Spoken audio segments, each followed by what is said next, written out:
গরমের সবজি মানেই পটল, ঝিঙে, এঁচোড়, ভেন্ডি এগুলোই আমাদের কিন্তু মাঝে মধ্যে বা প্রত্যেক দিনই খেতে হয়। তো অনেকেই রোজ রোজ একই রকম সবজি বা একঘেয়ে সবজি রান্না খেতে পছন্দ করে না। আজকে আমি আপনাদের সাথে ভেন্ডির একটি অন্যরকম রেসিপি শেয়ার করছি, মশালা ভেন্ডি। এটা রুটি, পরোটা সব কিছু দিয়েই কিন্তু খেতে ভীষণ ভালো লাগবে।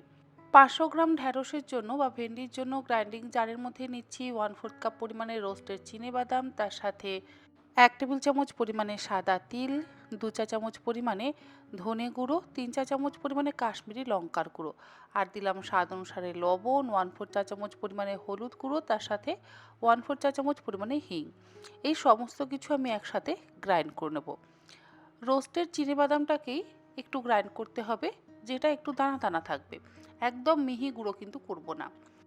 মশলা আমাদের রেডি হয়ে গেছে, এটাকে আমি আলাদা করে সরিয়ে রাখছি। আর এই মশলা দিয়ে আপনারা চাইলে আলুর দমও কিন্তু বানাতে পারেন।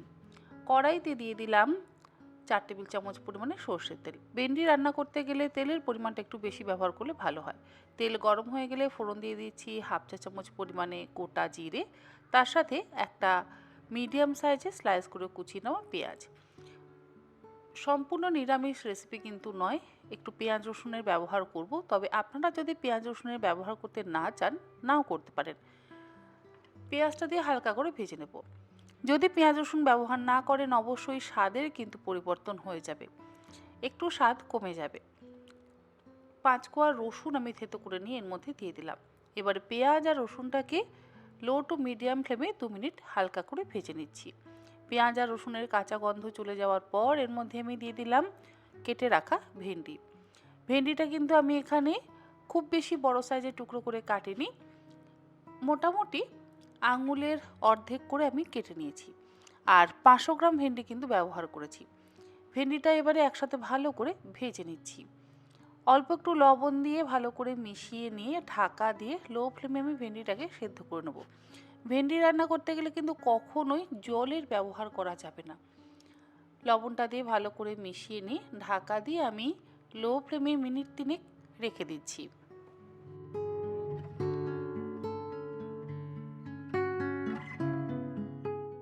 3 মিনিট পর আমি ঢাকাটাকে খুলে নিলাম। এইভাবে ঢাকা দিয়ে দিয়ে যদি ভেন্ডি সেদ্ধ করা হয়, তাহলে কিন্তু খুব তাড়াতাড়ি সেদ্ধ হয়ে যাবে। আর ভেন্ডি রান্না করা এমনিতেও খুবই সহজ, সময় খুবই কম লাগে, ম্যাক্সিমাম 10 থেকে 12 মিনিট সময় লাগে। একটু ভাজা ভাজা করে নেওয়ার পর এবারে আমি এর মধ্যে দিয়ে দেব দুটো গ্রেট করে নেওয়া টমেটো।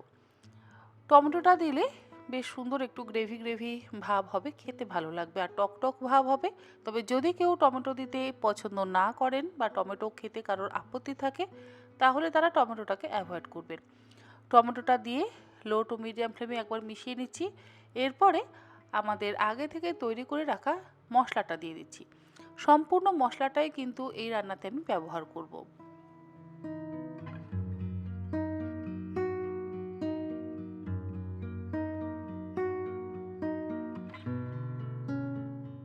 মশলাটা দিয়ে এবারে ভালো করে মিশিয়ে নিচ্ছি। গ্যাসের ফ্লেম কিন্তু লোতেই রাখা আছে। মেশানো হয়ে গেলে ঢাকা দিয়ে আবারও লো ফ্লেমে আমি কিছুক্ষণ ভেন্ডিগুলোকে সেদ্ধ হতে দেব।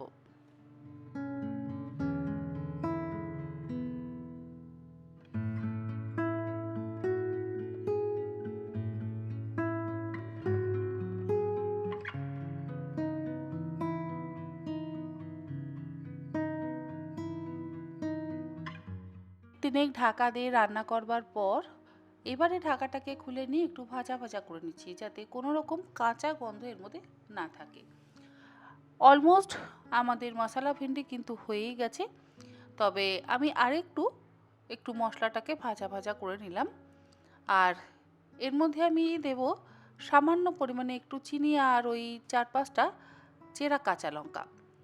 চেরা কাঁচা লঙ্কাটা যদি শুরুতে দেওয়া হয়, তাহলে ঝালটা একটু বেশি হয়ে যাবে, বাচ্চারা তাহলে খেতে পারবে না। যদি বাচ্চাদের খাওয়ানোর কথা চিন্তা করতে হয়, তাহলে আপনারা একদম শেষে লঙ্কাটা ব্যবহার করবেন।